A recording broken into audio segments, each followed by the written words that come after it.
Well, before I was noticing I was thinning out quite a bit in here, and then I had like it went back real far, like I was losing a lot of my hair.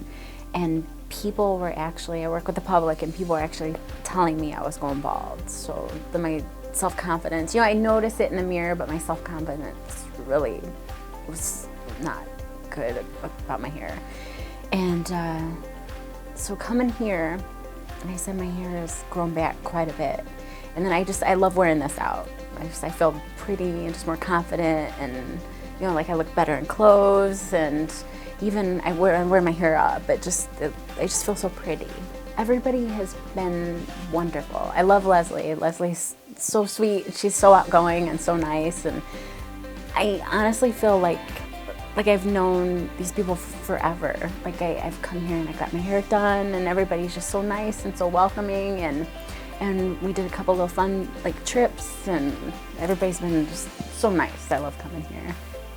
My experience here is way better than what I had thought it'd be, and I'm extremely glad that we came, and it was very money well invested, and I would do it all over again.